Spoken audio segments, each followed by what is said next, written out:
What's up, ladies and gentlemen? Welcome to another episode of the Messy Truths podcast. We're back. This is Mar. I am recording live and direct from Montreal. Hello. It is not your favorite middle child, but not in the best mood middle child. I'm recording from Kanagahage here in Montreal and passing it to my favorite person down south, our sister friend Oz. Oh, I love you, Nesha, and I'm right there with you. I am in a schmood too. These kids. Fuck these kids. This is Azar recording from New York City and going through it. Believe me, I'm going through it. But this is what we need. This is total, for me, so cathartic, therapeutic. I need this messy truths, communication, conversation. This is exactly what I need to get me through the bullshit that I'm going through. So thank you, ladies. Ladies and gentlemen, it's going to be a vibe today. I don't know what kind of vibe, but it'll be a vibe. Do you remember what it was like navigating singledom in your teens and 20s and 30s and 40s?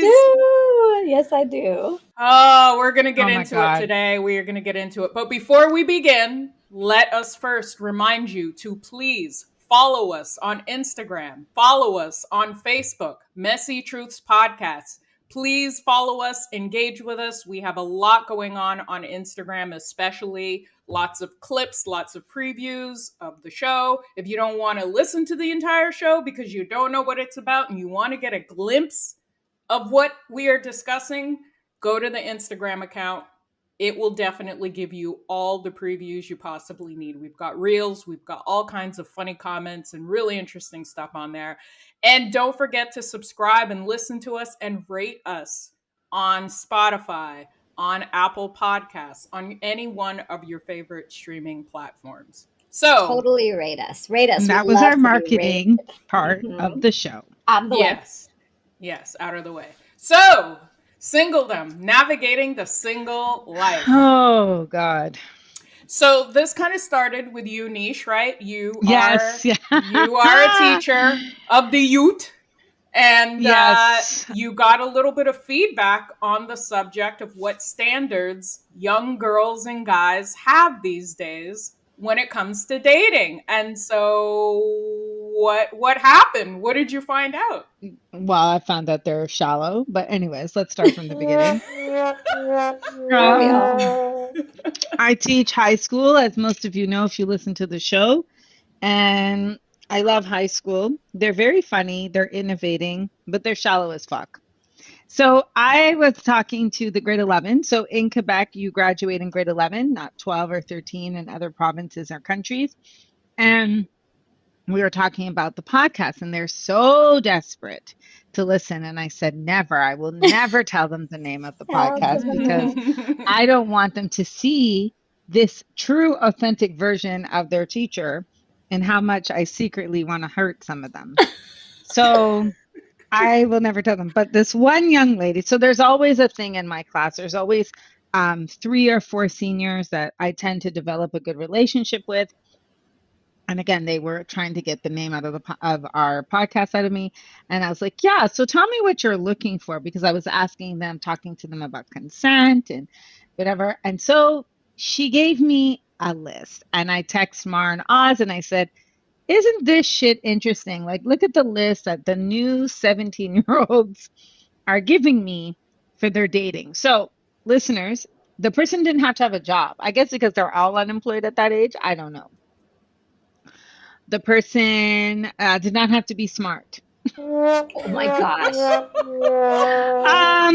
The person, so this is how we got into it. So I text you both, and we decided we were going to canvas these young folks and find out if we were looking for the same thing at that age, and if, my gosh, have we gotten smarter in the years. And I pray so, because they're so specific, like Sephora shit. Like, they've got to have curly hair, and they've got to be, and I'm like, what the fuck does hair have to do with taking care of a relationship or being communicative?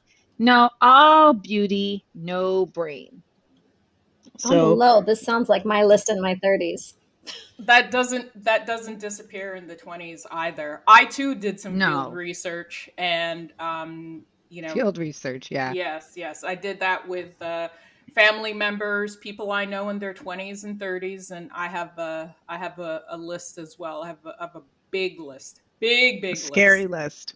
Yeah. So it's clear to say that when you're in your teens, you really don't have many standards. Do you even know what standards are? You No don't really standards. know. No, there's Zero no standards. standards. And they don't define anything in their teens, right? I'm assuming we did this too, like you're talking, hanging out, but you didn't label things Oh, necessarily. I labeled Because, things. We labeled. yeah, I thought I did too, because I had a high school boyfriend. Yeah, I feel But like these days things are way more like lax and fluid, how they like to say it, right? yeah, Like, I think back in our day, things were a little bit more black and white. But I want to know what you guys were looking for in your teens. Because, I mean, did you guys have standards or what were your standards when you guys were teenagers? Think about your crushes or your boyfriends or oh my whoever you were God. dating. Give me something. Well, I have a Hmm. horrible story. I had a high school boyfriend from grade 8 to about grade 11. He was quite cute. He was athletic. I cannot even tell you why I dated him, Hmm. but he was in a different school and we got along. I mean, we got in some trouble. Like his mom was a nurse, and I used to go over to his house at night, and his mom worked the night shift. Yeah, I got into some trouble. What? Yeah, I got into some trouble. Some What? closets. I was found in some closets. Whoa, Yeah, no. yeah, Let me I was a find out. bad, but it was one Hiding the boyfriend. girlfriend or hiding the boyfriend? Yeah, Ooh. That's but something. I think my standards shifted in grade 11 when he broke up with me because his friends told him I wasn't pretty enough. And it Oh, we talked devastated about me. this. Yeah, This was it awful. Oh. devastated me. And I remember after that, like I became more conscious in CEGEP or college about who I was fucking with Mm-hmm. because it really hung over me like a cloud. Yeah. And it really put like, and I've told him like we're actually friends. I went to his wedding, which is ironic, but um I said to him like when you tell a teenage girl some shit like that, like yo, That's trauma. it's trauma. It's That is serious trauma. trauma. Those are your formative But years. Those are the years where you're like, yeah, learning to know who you are and what you're about. And life hits you like a fucking ton of bricks you're in like, those years. what? Yeah, no. But I think the standards I had was the brown paper bag test. Like, could I walk with you in public? That was a big thing for me back in the days, and it still is kind of. Uh-huh. And Hmm. um, could you hold a conversation? That's funny. That stayed with me too. Being cute, I don't know. I've dated some ugly dudes, but yeah, if you're smart, I think I was okay with being ugly. See, I was actually the opposite, and I feel like this is a downfall of mine. That looks are definitely important to me, a little too important, and they absolutely were since I was a teenager. I mean, guys, I had a crush on a guy for 5 years, and this guy could. I mean, literally, he didn't even know I existed. I mean, he knew I existed because we were friends. But this is how Mm. foolish and unstandardly I was that this guy, and for me, it was absolutely all about looks because he looked like LL, like a young LL. You know what I'm Mm. saying? He took care of himself. He was cute. He was, he was kind of quiet. I liked the quiet ones. And I don't know why I just, developed this fantasy in my head about this guy. And there was absolutely no qualities that I could say that we shared other than the fact that we both, liked boys to men or something. I don't fucking know. And he had no interest in me. And that was the beginning of the toxic shit that I was attracted to in my life. Because why, Azar, are you pursuing a man who could care less about you for 5 motherfucking Mm. years? 5 years. Wow. That's a Five long time to years. be dedicated. Oh, I'm That's a committed. really, really long time. But wait a minute, I have a question because these crushes that these people have, like at my high school students, like there's a situation going on now with the grade 11s where this guy likes a girl, but he has a girlfriend. And so they can date and like simultaneously. Yeah. Were you like that too? No. Did you date while you were crushing? So you just Hold on. straight up Yes. waited for No, the guy. I did. I did date. I dated while I was crushing for like a very brief, like 2-month period. And I told you guys about this guy. This was the train wreck, the nightmare, the one who carved my name onto his arm. We don't do that. We don't play that.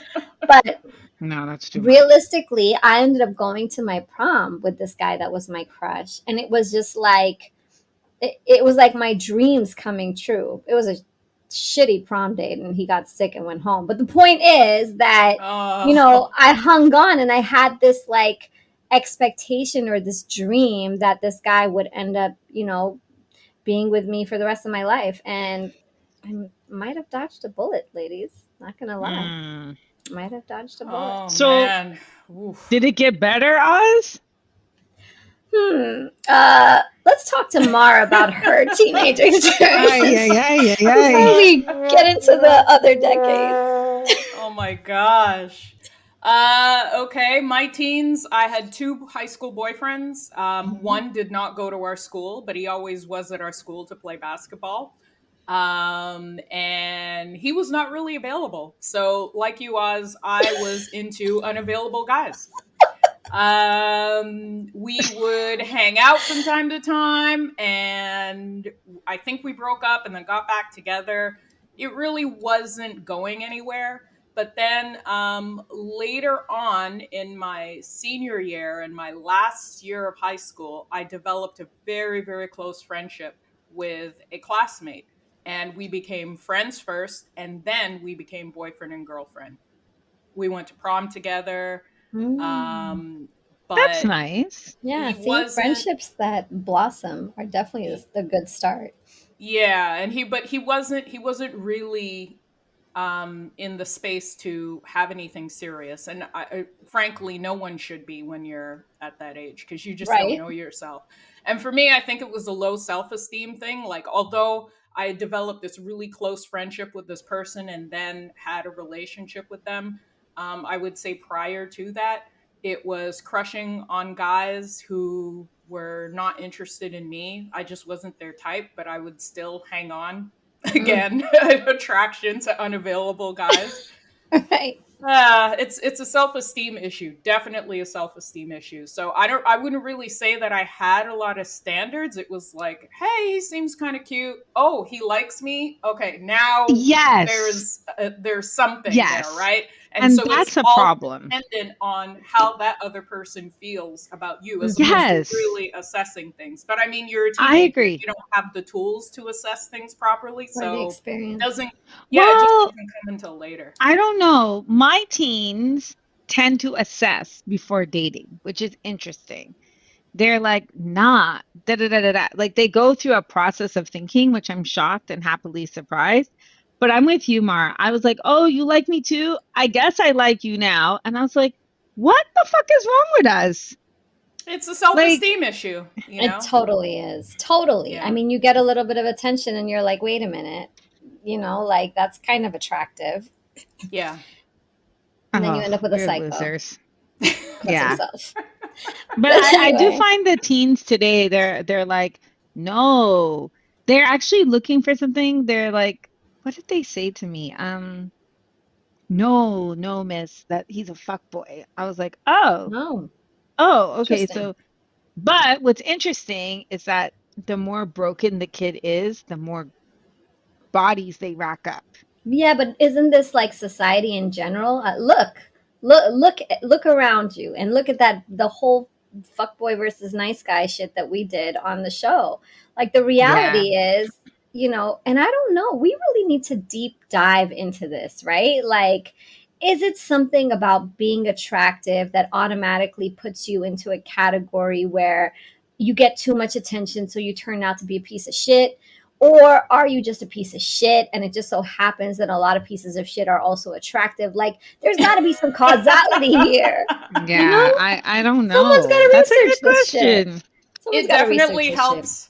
It definitely helps if you're a good looking person. Definitely helps. Because then you don't really have to try or make as much of an effort. And when you Right. have a lot Yeah. of interest, a lot of suitors coming your way, it makes it less work for you. Mm, But the problem is you don't necessarily like every person that thinks you're hot.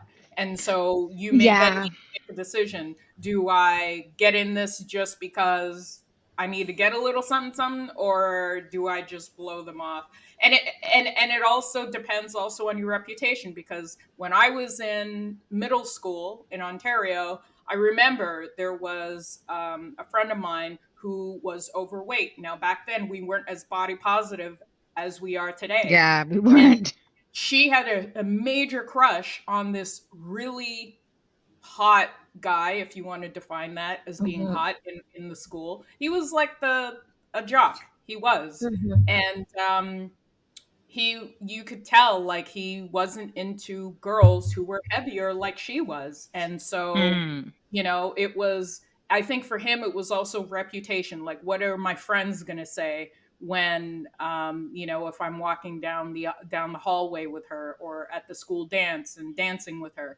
If your friends, unfortunately your dick friends, have an impact on your opinions and on your decisions in life. They're your peers, right? So it But that's is a it huge is definitely factor. influential. yeah. I mean, both of you. I mean, the loyal listeners and the soon to be loyal listeners who listen to the show know that I've lost weight, and I remember saying to myself, "I dare a motherfucker to come approach me now that I've lost weight, who I didn't want to date me prior."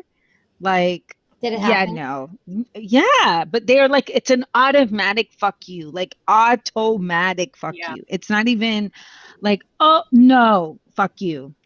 Fuck you. No, it's automatic. It's just like, no, no, Instant. no, and instant, because that shit is real. And I know, I can hear my seniors, especially my nephew, argue and say, Auntie, it's a preference. Fuck your preference, right? Like, Hmm. people are humans, and when you really boil down compatibility, like, I watch Love Is Blind, I really like this show.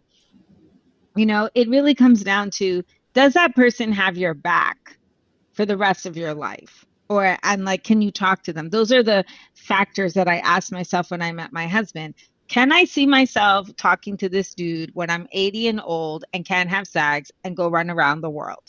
And it Hmm. was yes. So I was like, oh, we're good, because that's a good, really important thing. You can It still only have took sex when you're me, 80, though. yeah, I know. I'm just saying, maybe I won't be in the mood. But it took me You will always four be in the mood. decades.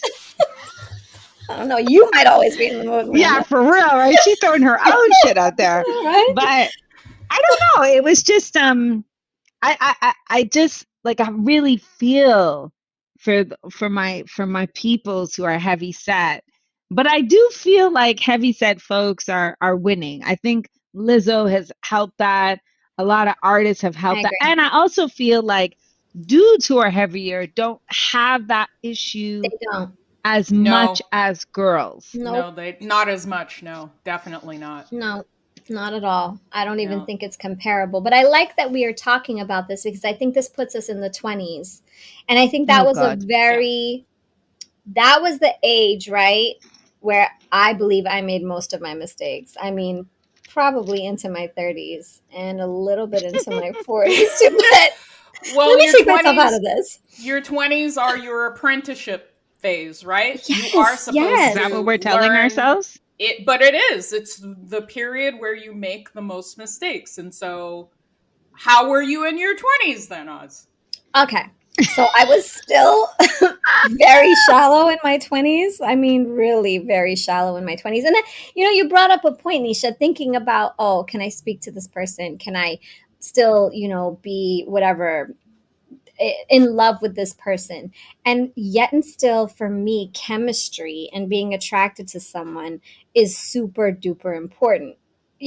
Probably why I am where I am today. But I'm just saying, like, it's unfortunately a very nagging reality to maybe some of us more than others. Like, I have friends who are gorgeous, stunning, like model-esque, right? And every guy I know asks me about them.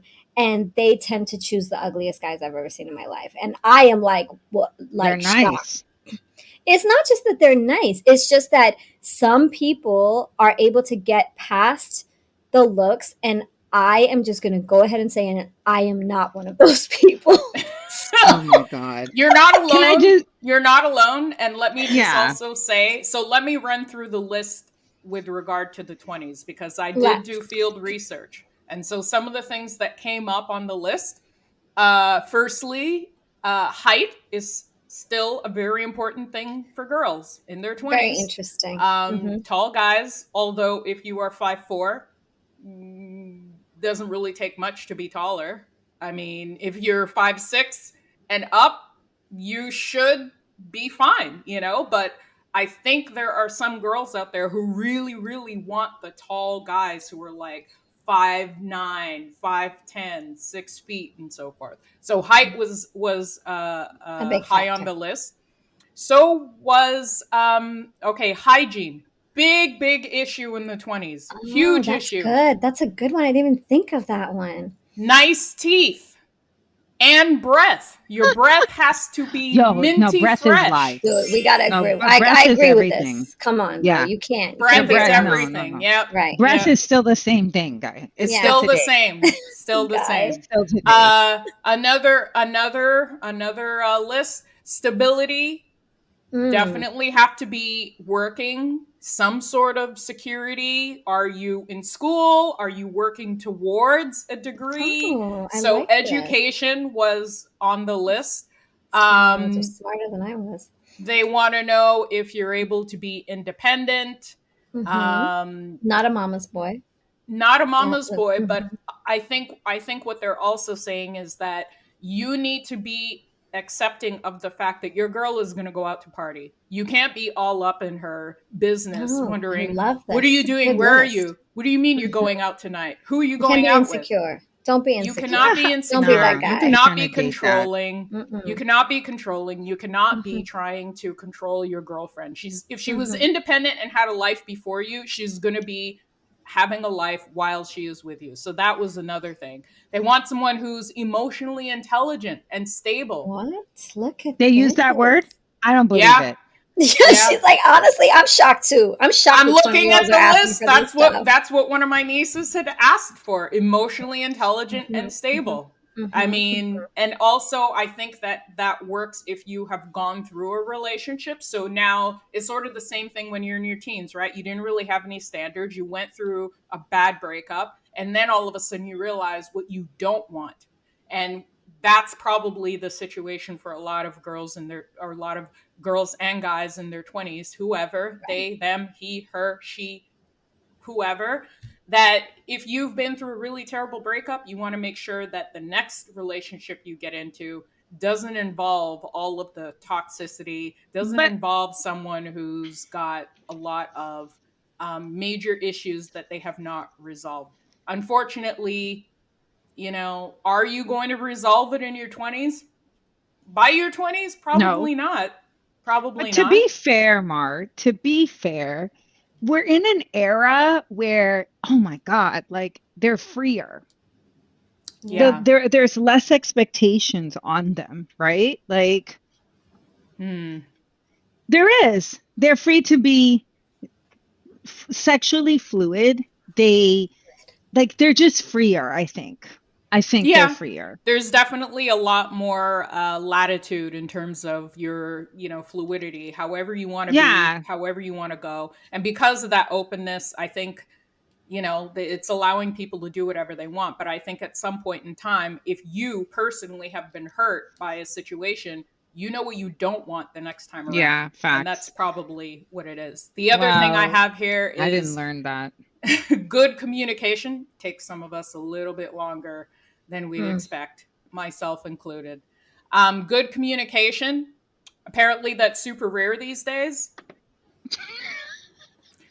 Really? Maybe there are a lot of people who are spending a lot of time like gaming and don't know how to have a conversation, or are not in control of their feelings, or maybe they're super introverted and can't really hold a conversation. Maybe they're not reading the news and it's not that intellectual. Who knows?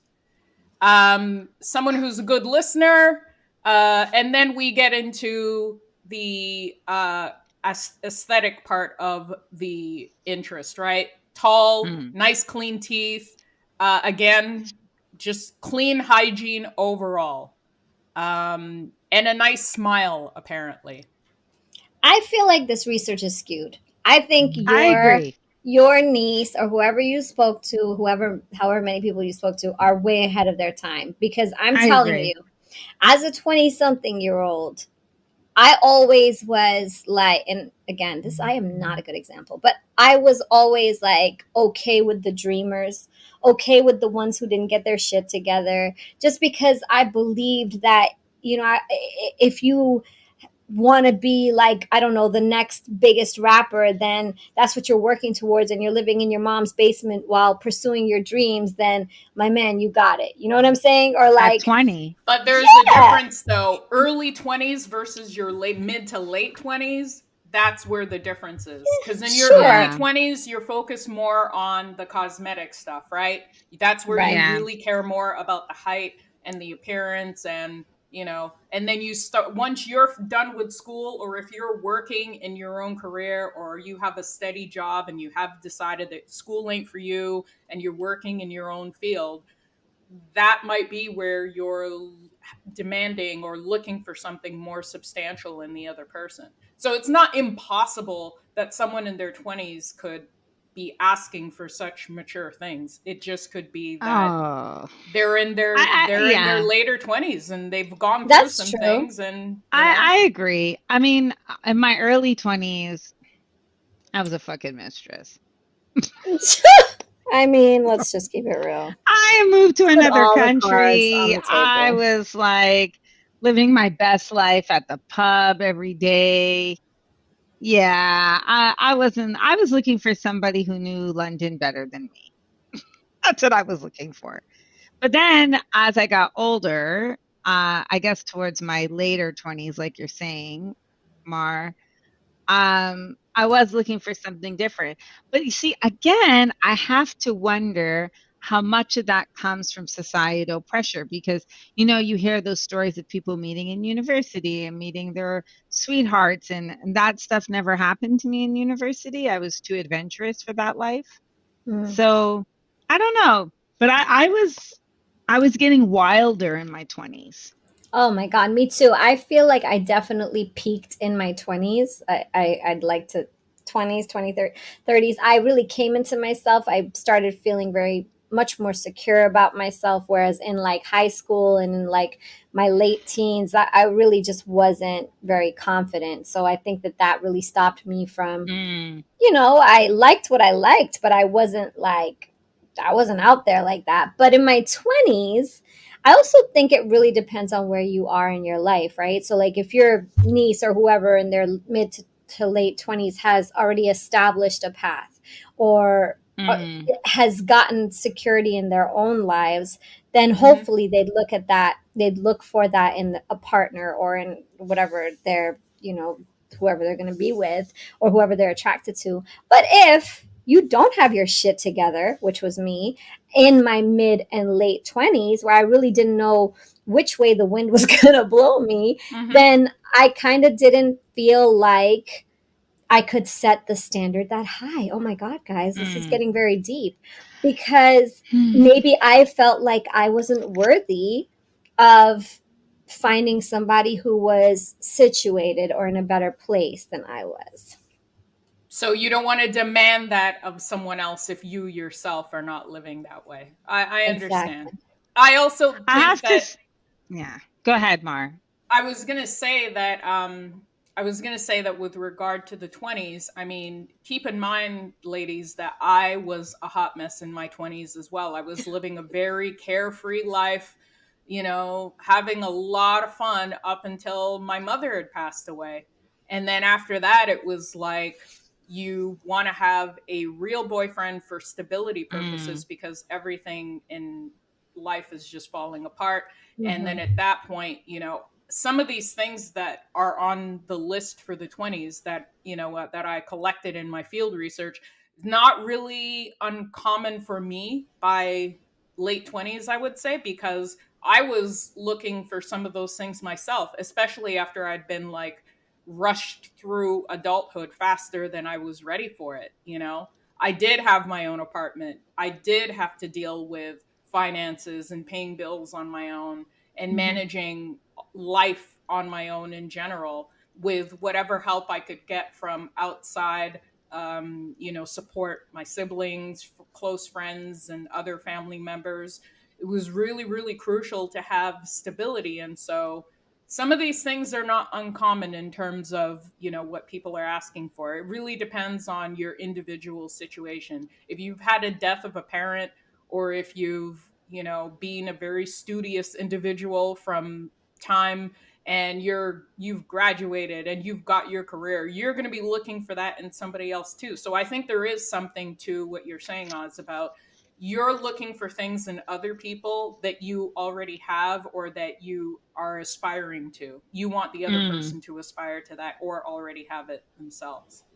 Right. But I have to say, Oz, I think you're a bit hard on yourself. I want us to remember that every decision we make today has led us to where you are. And you've got three beautiful kids, you're holding it down, you're a good mom. Other people would be like a loser. That's just what it is. And no doubt, like, listen, I accept who I am today, and I am, whatever. But in reality, and we talk about this a lot, like, the way we came up with very little access to information, again, with immigrant parents that didn't talk to us much about the realities of the truths of life, if you will, that like pretty much misinformed us, right, and brought us into a culture that they weren't familiar with. It's a different kind of learning curve, right? And I have to tell you, Canada did not help in my decision making when it comes to men. And let me be clear. When I first moved to the United States, and I think we talked about this before, I was very anti a man paying for my dinner or paying for my drink. And I do believe that that was a very culturally Canadian thing that was instilled in me. Canadians are not materialistic. Like, it's just not in the culture, right? Like, yes, I want to say that we weren't then. Today's a different story. Was it just an era thing? I think it is, and I don't think it's unique to it being, a Canadian or a nationality related issue. I think it's culture. I think the, older culture, we did not have the internet as widespread as we did, and social media. Today, it's a different story. Now you're getting into demands of, what is the guy drive? He has to have a car. Right. His appearance, like we talked about height and all of these other aesthetics, but right, like now it's like braids. Does he have to have braids? Is he allowed to have dreads? All of these things come into play. They're huge factors for girls these days, and apparently. Right. The girls that I spoke to, I'm just talking about from a heterosexual point of view, from the girls' point of view, they're not really feeling the braids and the dreads. They want I think they're looking more for the clean cut guys like we had back in the day. But why? Honestly, why are they looking for that? I don't know, but I think social media has a huge, huge role to play in this. I really do. But hear me out, guys. Let me go back to my train of thought, right? So when I moved to New York, it was like in the early 2000s. I was in my 20s, and at the time there was a real emphasis on being an independent woman, right? We were doing a lot of, like, even as a DJ, I didn't want to be considered a female DJ. There was a lot of talk around being a rapper versus a female rapper, right? It was that movement. I feel like I had embodied that spirit. And with that independence, I also rejected a lot of that the man takes care of the woman idea, right? Also, you gotta understand, even in my background, my mom always told me, yo, you're your own woman, support yourself. Don't ever let a man financially, support you because that could tie you down, blah, blah, blah. So there's a lot of background, right? There's layers to this. But here I come to the United States, and the reason why I say Canada and the States and how culturally they were different is because this is what I knew. And when I came to the United States, I interacted with a lot of different people, and a lot of the men would tell me, yo, you're nothing like American women, because American women's expectations are that the man pays for the dates, the man does this, the man pays the bills, da da da da. And now, mind you, I'm in my 20s, and I remember specifically being asked out on dates and being like, no, I'm good, I got it, or I got myself, right? Yeah. And I have to tell you that today, at my 45 years of age, I am completely not okay with that anymore. Not to say that one person has to pay for the other, but that fierce and you know, that defiance that I had with regards to that notion no longer exists, because I feel like today, you know, if you feel like something is worth it, or you got to earn something, that putting money down or putting actions down or putting an effort down is indicative of that person's worth. And me rejecting that at a very early state, whether it's in a relationship or courting someone, is actually sending the wrong message. Yeah, I would agree. Really? Absolutely. Because when you say you have to earn something, that's how date rape shit goes on. Right? Like, I took you out to dinner and da da da da da and da da da da da. I think there are certain situations where guys do want to be, you know, Yeah, as long as they're not expecting anything. yeah. I mean, I would hope that we're past this. Yeah, I mean, we'd hope that. New. It's not No, new. we're not. We've We're had not. this happen before, right? That was one of the messages that always used to be communicated in the past, which was, you know, if he's paying for everything, you got to shell out, you got to give something in return. But It's still happening. that's still a And I'm thing not today. saying that at all, but I'm saying if you want to, if I feel like my time is valuable, my presence is valuable, then why would I not accept the gift of you paying for dinner or taking me out or buying me things? I used to reject it, wholeheartedly reject it, because I didn't want to owe anybody. One, two, because I wanted to be in control, right, of my situation, and I wanted to put that, you know, impression out that I got it. I got this. Like, I can take care of myself. And I feel like that definitely sent the wrong message. And I was having this conversation with a friend of mine, maybe a few years after I had been married or whatever. And she said to me, you know, what importance, we talked about this, what importance do you put on an engagement ring? Like, what if my man proposes to me without an engagement ring? And I'm like, hell to the motherfucking no. Because if you, right, want to earn my commitment, and as a man, right, because we do kind of live in this society, let's just be fair, why don't you work for it? Why don't you, you know, work harder, put some money aside, put a nice down payment on a ring to show me that this is what I'm worth to you? Is that the bottom line? No. But I think it is indicative of how much I mean to you. I do today. I can't say that I felt this way back in the day, but today I feel that way. I'm having flashbacks of our game episode where this It's question came up. exactly right. Please don't. Please don't. I've always been a traditionalist, I would say. I mean, yes, in my early 20s, I understood that, you know, working, you know, you have a part-time job or a full-time job after school is finished. You know, I had no problem with splitting the bill or letting someone pay for me.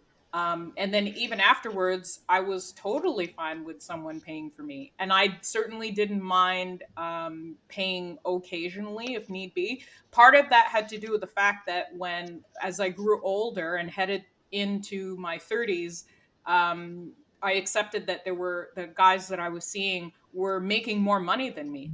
So I accepted that you had the financial capacity to cover the bill as opposed to myself doing it all the time. But I yeah, guess I don't think I I'm really weird. I don't really have a problem with that. I think I stopped being Miss Independent when I hit my 30s. I think that's what happened with me. I think I don't know. I'm a bit weird. To me, money, maybe, I don't know. Money is fluid. It comes and goes. You know, whoever pays, pays. I mean, I guess I would feel a kind of way if I'm the only one paying. Right. Yeah. But Yeah. I believe in a reciprocal relationship, right? Like where I'm okay paying for this, you pay for that, da da da da da. Like, I don't It's a you're a know. team. partnership. I Once you agree get with in that. yeah, once you get into a long-term relationship, you're a team. So it's give and take, I have to you're admit, both when I was contributing. the two partners before my husband, I did make them pay everything. So yeah, that could be a problem. I don't care though. I mean, no, Um, listen, everyone's dynamic is different, right? Like some relationships, you're going to be the provider, some relationships, the man's going to be the provider, but I'm talking about when I was in my 20s. This is something where I feel like I made a mistake. When I was mhm. in my 20s, I didn't I get it. Yeah. accept, I didn't accept that act of, a Chivalry, man. Yeah, I didn't man accept it. paying. Yeah. Right. And I think I set a wrong precedent considering Mm. my audience, considering my environment, considering that I was here in New York City, that I set the wrong, precedent by being that way. I Okay. think my upbringing with money is that people try to control you through money. Hmm. Mhm. So I'm very like, nah, I can handle my own shit. Right. Mhm. Even when I was younger, it took a lot for me to let someone buy things for me because I don't like people holding shit over my head. Right. Exactly. So Exactly. that took me a minute.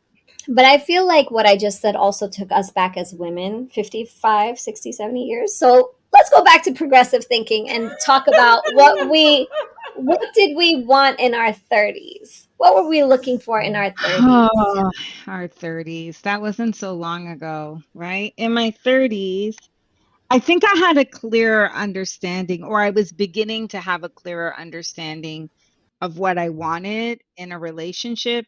I think my instincts were more sharpened because despite being with the married man in my 20s, the married man was actually very good to me and really treated me like a lady. And I know people are thinking, what the fuck are you talking about, Nisha? You were still the mistress. Yeah, I was still the mistress, but I was treated like a dam. Like I was treated really well, like a Yeah. lady.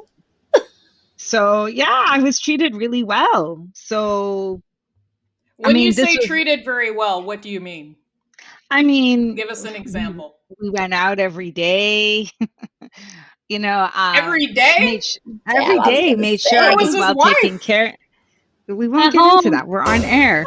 Uh, Oh my you know, yeah, we went out every day. I mean, to be fair, that's a whole episode, like how to become a mistress, but whatever. We went out every day. I was treated well. We spent time together, emotionally available, could talk about anything. That was the seduction. It wasn't the looks. It was we talked about everything. Um, That's you very know, attractive. very chivalry, like buy my drinks, made sure I had groceries, See what I very mean? protective. Look at And that. I like god. that. I like that in a man. I like a man who's protective over me, Hmm. Hmm. understands. But eventually it became a problem when I wanted more because, that's the paradox of being a mistress. Right. There was a whole Um, other woman in the yeah. situation. So when I in my 30s, by then I was engaged, as both of you know, Mhm. and I think I had a stark understanding at looking at this person that I was engaged to, who I adore and love to this day, and being like, we don't have romantic chemistry, and that was important. I didn't realize that it wasn't enough to be friends, that you had to have some sort of romantic compatibility. And oh my God, in my 30s, religion became super important because Thank you for I, saying that. yeah, it was Yeah. it was weird, Mar, because up until then, I could date, but when I thought about how I owed my whole life and all my blessings in my life to God, and my partner couldn't share that, I was like, oh no, this doesn't jive. And I don't mean they had to be Christian or Muslim.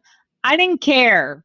They had to believe in something. They had to understand the concept of blessings and higher powers. And my ex didn't.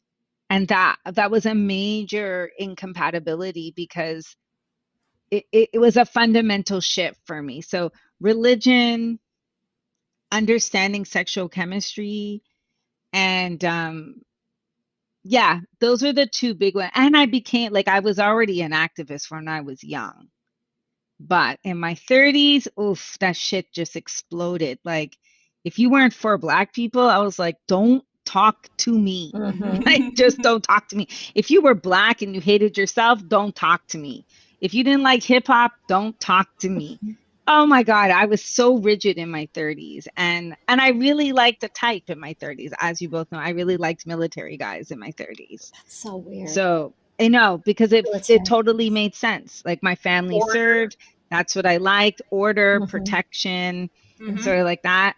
But the God thing, like, poor God. But I mean, Jesus was 33 when he came back on the scene, so it's not a big deal. But the God thing was major in my 30s. Like, that's one of the first questions I would ask. Like, yo, you're a believer? Oh, you're Buddhist? Okay, we're good. We can date. Oh, you're not? You're nothing? No. Sorry, bro. We can be friends, though. Like, peace. Interesting. That became a big thing for me. Yeah. I think it's normal when you're in your 30s, you get more serious. Like, time is a ticking. If you want to have a family, or if you don't want to have a family, you don't want to become what, our maybe older generations from the motherland would call old maids, or the single woman who never got married with all of the 40 cats, the crazy cat lady. Yeah. You just grow into a whole different level of maturity. In your 30s, you don't care. Like, in your 20s, you cared about what other people thought a lot. 30s, it was like you just care less. I'm good. Yeah. And you have higher standards. You begin to really take stock of what you're asking for. Suddenly, height is not as much of a major issue as it was in your 20s. Clean teeth and breath and all of these things still are important. That matters. I don't care. That matters. The person having their own apartment, being able to pay their own bills, having lived on their own, having their own stable life, that becomes important. I must say that in my 30s, I went through a bit of a fat phase. I was overweight. I gained a lot of weight. It was from, just years of grieving, depression, low self-esteem, a lot of drinking. And I can admit that actually kept me single for a really, really long time. And I had to kind of take a step back and be like, this is nothing to do with the body issue. It has to do with a you issue internally. How do you feel? How are you feeling? Are you in a good place emotionally, psychologically, spiritually? And like you, Nesha, I started to focus a lot on those aspects of relationships. But what I did was I got myself together first. I started getting spiritually right. I started, healing. Healing internally. Yeah. I wasn't really working on the physical changes until after the internal healing started. And the physical changes, oddly enough, only occurred after I got into my relationship that eventually became my marriage. Interesting. Yeah, it is. Yeah. Nesha, you mentioned the music thing, and I gotta say that was so prevalent in my teens and my 20s and my 30s. Somebody who could share my musical taste was super important for me. Like, it defines who we are. I think all of us very much are attached to music, and because of that, like, that was definitely a non-negotiable for me. I mean, if you can't get down with hip hop, then we just can't. We are just not. We can't vibe. And to be fair, not a huge hip hop head. Like, but he doesn't hate on it. No, not at all. He loves some of it. He's into his own music. He's a music fanatic. So there's something to be said for that too. In my 30s, that was the time where I actually settled down and started making babies. Um, but I don't think that I don't think I hit the healing phase, or I hit the self-awareness phase until I actually crossed over into my 40s, Mar. So Mm-hmm. unlike, I feel Ongoing like healing. it's definitely ongoing healing. It's something that I work on still every day, and I think I was a little late to the game. And I think it's mostly because when I became a mother, the whole focus shifted away from me. The focus Yeah. Yeah. shifted onto my Onto your kids. children. Yeah. And it has still been very much onto my kids, but it was from being a mother that I learned that I was so flawed. And not to say that, I'm perfect now, but it was becoming a mother that opened my eyes to all of the things that I needed to change about myself. And those changes I made for my children. But since I turned 40, and actually before I had Kane, so like now my kids were a little bit older, I started realizing that I needed to make changes for myself, for Mm. the relationships that I had in my life, for the environment that I was in at work, for the people I had around me and how it wasn't really serving me. And it really was when I hit 40 that I was just like, oh shit, is this who you want to be? And Mm. it took me, I hope and I pray that, I think today is a different time, right? There's a strong push on self-care. There's a strong push towards Yeah. self-awareness. Therapy is widely accepted and encouraged, not Mm-hmm. necessarily widely accessible, but hopefully we'll get there too. But I think we came up in a very interesting time. I saw a clip actually that said Generation Xers, which I think we all are, Yep. right, Nish? I hope Yep. so. Generation Xers, like most of them are either in jail or on drugs or something else, and the ones who aren't are fucking survivors, right? Because we went through some shit. Yo, Yeah. technology came during our time. You know Yeah. what I'm saying? Like, there was so much change that we witnessed and we were Yep. without. And it's, I think our generation has gone through the most like drastic changes, and economy that fucking crashed multiple times, and like just anyway, the whole point is that it Crack took me much epidemic. longer, right? It took me a whole lot longer than I hope it takes my kids, or I hope it takes this next generation, your niece, your students, to become self-aware. Mm-hmm. Mm. I think you mentioned something really interesting where you talked about your kids being the anchor for change in your own life. Mm. And I think that's just that never ends, right? As a parent, you have a child, there's always going to be ways in which your children change, and then in turn they change you, right? Mm-hmm. And so as you get older in your 40s, it's a whole different ball game. You're not only thinking about and for people in their 30s who may have who have gone through divorce already, Mm-hmm. you begin to your whole view, your whole outlook on life changes because you're now thinking about a long-term solution to some of the ills that are going on in your own life, some of the problems that are going on in your own life. It becomes more focused on financial Mm-hmm. stability because you're heading towards Absolutely. retirement. You're thinking about Yeah. if you are in like a really shaky relationship or marriage, you think, do I want to stay here or do I want to go? And Right. what the implications of that will mean. What are the consequences if you do split? So there's so much more complicated scenarios that come into Yeah. play. And you have to think about like, what is life going to be like if you are single in your 40s and then leading into your 50s? Much harder Mm-hmm. to meet people. Mm-hmm. Right. You don't have as much of a large social circle as you did before, unless of course you're in a unique type of situation, industry, Right. family situation, or what have you. So there's all of these factors that influence how you move going forward, and then the person that you want to bring into your child's life. Oh my gosh, such a factor. And actually, I'm glad you mentioned that, Mar, because I was thinking about that. Even people who weren't married and necessarily just engaged, like Nisha has been engaged before. And then I'm sure that changed her perspective on the next, person that she met. Yeah. But a lot of us in our 40s and eventually our 50s are going to be divorcees, right? This is the reality, right? More than 50% of marriages fail, at least in on this side of the world.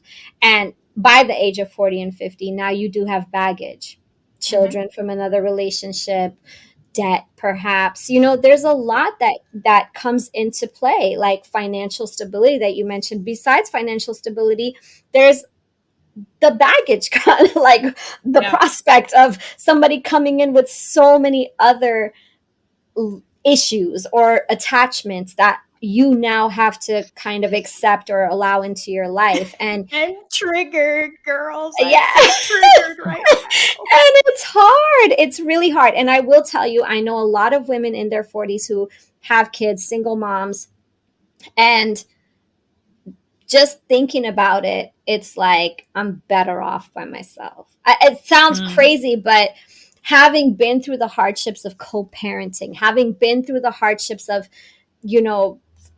the household falling apart, the idea and the risk sometimes is just not worth it. Being right? single looks pretty darn good when you weigh the pros and cons. Yes. Yeah, but unfortunately, people stay in bad relationships, right? And That too. Yeah. and this is why you have to think before you sleep, folks. Check your list before you decide to get busy, because you never know if you're sleeping with your potential baby daddy or baby mama. You know what? Come on. Teeth and hygiene, all of that. Don't get me wrong, all of that is super important. But the question is, if you get pregnant or you end up having a child for the Oh my partner God. that you are interested in or are with or were with but are contemplating going back with, you need to ask yourself, can I co-parent with this individual if things don't That's work for out? life, baby. It's for life. It is for life. That is not a contract you can leave very easily. I mean, you can be a douchebag like my father and just not acknowledge your child's existence. That's a There's whole always other that. story. Yeah. But I'm That's just not an saying, option, bro. think very carefully. And yeah, mentioning baggage is going to come no matter what. When you're in your 40s, it's going to come. That's what happens. You've lived up to 40, you are going to have baggage. It just depends on the weight, how much of it, Are you you're making a decision? Do you want to be with someone who's married, or do you want to be with someone who has been married more than once? Do you want to be with someone how many kids are they allowed to have? The options are slim. The options are slim. I was for told the picking. like 2 at the most. 2 maximum was like the number quoted to me. Yeah, because you have to think of finances. I'm out of the game, guys. Like, if you have kids and then the person you're marrying has kids, like, that's a lot of kids. Bro, 2 baby daddies. We out here with some serious baggage. You're so dumb. I have to say I'm with Oz. In my 40s, things changed for me on multiple levels. So, I mean, I've always gone to therapy. I love therapy. I don't care what other people say. You don't like therapy, good for you. But I love it. That's just what it is. In my 40s, I was able to really sort some shit out. Like, I remember my 40th birthday. Oh, God, forgive me. I went to church half drunk. You've told us this. Yeah, and I went there, and God and I had a celibacy thing going on. Or God did, and I was a part of the plan, but that didn't happen too long. But in my 40s, I had in my beginning of my 40s, because I'm only 4 years into the 40s, I had a major breakup. And I knew, that's the other thing. Y'all need to listen to your gut, your spleen, God, whatever you're calling intuition. it. Yes. Yeah, I'm all about the human Your design. spirit. I shared it with both of you. Whether it's God, your instinct, your spleen, your faith, your voice, whatever you want to call it, listen to it. Because I remember getting ready to go to New Orleans on my 40th.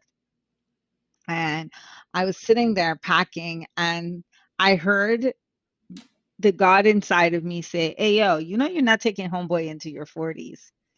And I was like, "Yeah, I guess I'm not." And I knew it was just a Yeah. question of time. Mm-hmm. Like, when was it going to happen? Because, like, you get comfortable, you like the status, even though the relationship is broken. Our society, like, ostracize peoples who aren't attached, or because, Mm-hmm. but essentially, to be fair, the number one need of a human is to belong, to be really To fair. be in But relationship with other yeah, people. yeah, Yeah. exactly. It's our number A one need. community. But I knew I wasn't going into my 40s with him. And I was like legitimately sad. I knew, but I was listening to myself. I was listening to my instincts. My body was changing. My mind was changing. And that's just what it is. And I remember when I met my husband, we didn't play the game, as most of you think we might have, like the card game. But we actually sat down and we talked about, like, put all the cards on the table and made a decision, like, where do we see ourselves? What do we want? Do we want kids? Do we not want kids? What do you want Mm-hmm. on cooking? What do you want on this? The Da, da, da, hard da, da. hitting questions. Yeah, because I am not, listeners, I'm not a housewife who cleans and cooks and chases after her husband. I'm not. I'm a working person. I'm an activist. I do my stuff. And cleaning the house and cooking are not my priorities. I can hire someone to do that for I me. think you've hit the Amen. nail on the head. It's about transparency, and if there's certain Yeah, areas where you fall short or you're not that's not your strength, you got to be upfront about that. up front. Don't be an older person, more mature individual going into a new relationship and you're just giving the impression that you can do all these things. You should No, I not be can't. doing that. You are a grown ass woman or man, and you need to Person. basically be a person, and you need to be very upfront and honest Yeah, and indicate I where was your very strengths are. upfront. And Yeah. it's funny, speaking of standards and what I was looking for, what I was looking for and my family was looking for was different.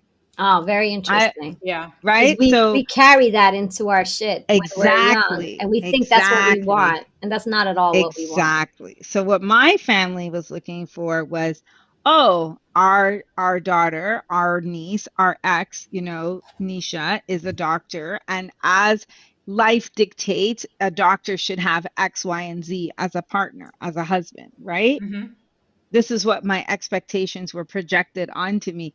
I was just looking for a good human who Mm-hmm. seen me, who valued me, who recognized me, who was hardworking, who didn't have to have my stature or status, but needed to pull their own in whichever way pulling their own is. So a lot of people are like, do you have shared bank accounts? Like, hold on a second. Hold on, hold on. First of all, why are you in my money business? Number one. And number two, like I said, money is fluid. If he's good, I'm good. If I'm good, he's good. Mm-hmm. And I think once, Mr. Z and I met and we sat down, I think those are the first conversations we had. Like, yo, if you're trying to hook up with me, good luck. I'm not interested. You're like, I really thought Mr. Z was too skinny. I was like, ew. Oh my gosh. Um, yeah, he was. He was MAGA. I was like, ugh. And oh, let's not get into those stereotypes, but it was just too MAGA for me. And he had kids. I didn't want kids. And I had to be clear because that's a deal breaker for some people. Mm-hmm. Yep. And I wasn't not open to kids, but I was like shallow. I was like, no, I just got a new body. No child is going to ruin what I just worked 40 years for. And I was so happy when he told me he had kids. I was like, oh, I'm good. You have kids. Okay, I'm good. And that's how I saw it. Like, you have kids. I don't have to push any out. We're good. You believed in God, hard worker, didn't like very open minded. I'm a teacher. I can't deal with somebody who is homophobic or racist and doesn't understand what I do in my job, Mm-hmm. because I'm here to make people feel good about themselves when they're small so they can take care of me when I'm older. And yeah, and this is who we were. He is a very honest, upfront, blue collar working human who Status adores me and sees me. status is really important, more so than people are willing to realize. And also, achievements, professional achievements and accomplishments. I remember when I was in my 30s and dating and looking for a partner, I got on the whole like dating run, signing up to different dating sites and so forth. And I had released I just had a book that was released.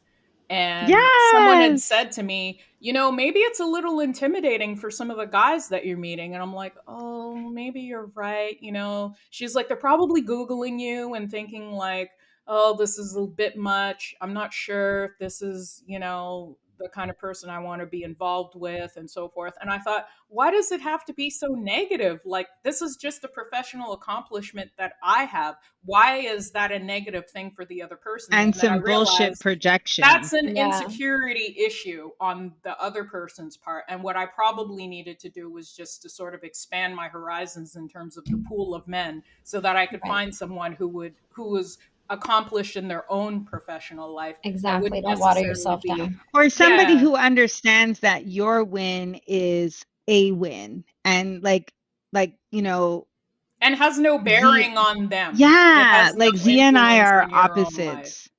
Z and I are opposites. Like my win, he's really funny. My win is like, oh, that's my win because that's my wife. That's how he sees it, because he's right? your cheerleader. That's it. Yeah, so he brags. He's not threatened by you, and he's that's not threatened at all.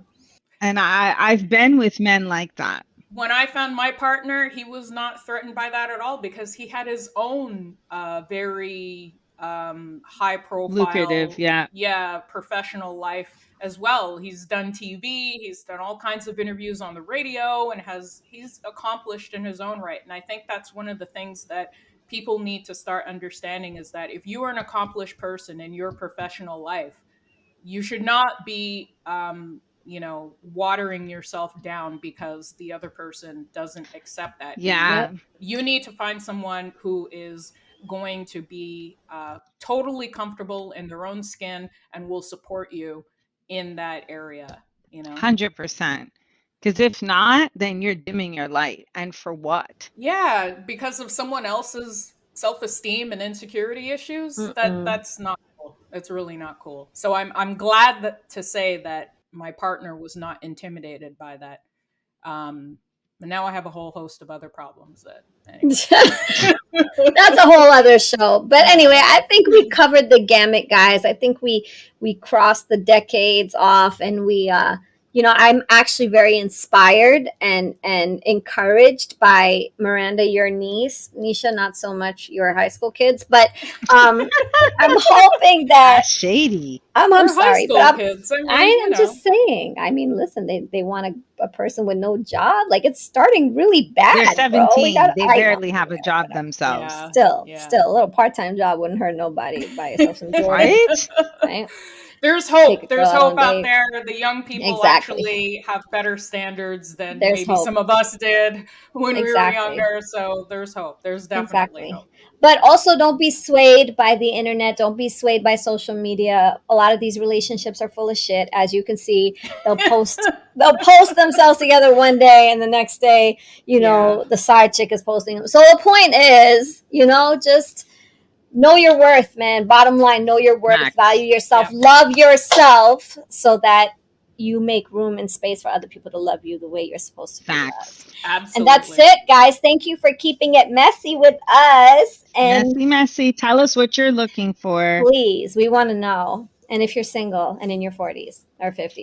If you're single and 40, slide into our DMs first before Oz's. We be checking them out. Like, I'm just letting you know. We're pre-screening. I'm happy to do that. We are pre-screening. I mean, you can be good messy content. Doesn't like any more taste we change, know. She said. Listen, all I'm saying, I don't want to judge the person, you can be good for the content of the show, but that's all the damage you're doing. So if you're interested in an absolutely gorgeous Persian woman who's in her 40s. Hold on, but who said I'm looking? All I said was, hello, single people. All the 40s and 50s, let us know what you're looking for. You out here talking about the pool is small and all this. The pool is small. So you looking. All right, get off this thing. I gotta go pick up my kids. That's what you're gonna have to deal with. Please catch us next time on Messy Truths. And again, please remember to like us, please subscribe, and please rate us on your favorite streaming platform, especially Apple Podcasts. Until next time, keep it messy. Peace. Peace. Peace.